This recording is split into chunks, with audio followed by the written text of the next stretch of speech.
రమణ మహర్షి ఆశ్రమం దగ్గరకు వచ్చేసాం. మనల్ని అట్రాక్ట్ చేసి నన్ను అరుణాచలం వైపు నడిపించిన ఆశ్రమమే రమణాశ్రమం.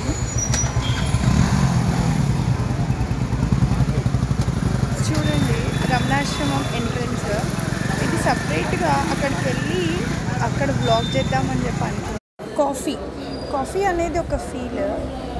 గిరి ప్రదక్షిణ మధ్యలో కాఫీ తాగాలనిపించింది. ఇక్కడ ఒక కేఫ్కి వచ్చాను. ఆ కేఫ్లో కాఫీ తాగుతున్నా. గిరి ప్రదక్షిణ అనేది తినకుండా చెయ్యాలి, ఉపవాసంతో చెయ్యాలి, శివరాత్రికి ఉపవాసం ఉన్నట్టు ఉండాలి అని చెప్పి అనేం లేదు. మనకి నచ్చినట్టు మనం తిని కూడా చెయ్యొచ్చు.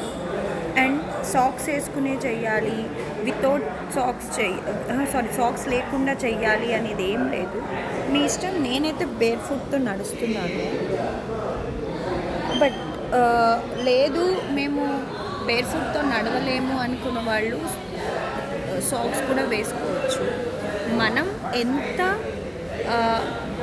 డివోషనల్గా, ఎంత స్వామి వారి మీద కాన్సన్ట్రేషన్తో నడిచామా అనేదే ముఖ్యం. కానీ ఇక్కడ మీరు ఏం తింటున్నారు, మీరు ఏం చేస్తున్నారు అనేది ఏమీ కాదు.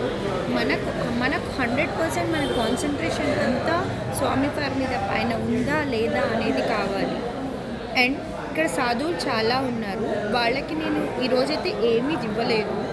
ఈరోజు నేను చేసిన ఒక గ్రేట్ థింగ్ ఏంటంటే, వర్షం పడుతుంది, డాగ్స్కి ఫుడ్ లేదు అని చెప్పి నేను బిస్కెట్ ప్యాకెట్ తీసుకుని అన్ని డాగ్స్కి పెడుతూ వచ్చాను. రేపు మాత్రం ఖచ్చితంగా సాధువులకి డొనేట్ చేస్తాను. అది కూడా మీకు చూపిస్తాను. అంటే డాగ్స్కి పెట్టేది నేను ఎందుకు షూట్ చేయలేదు అంటే, అది కొంచెం ఎక్కువ అవుతుందేమో అన్నట్టు చేయలేదు. రేపు మార్నింగ్ అయితే అది కూడా షూట్ చేస్తాను.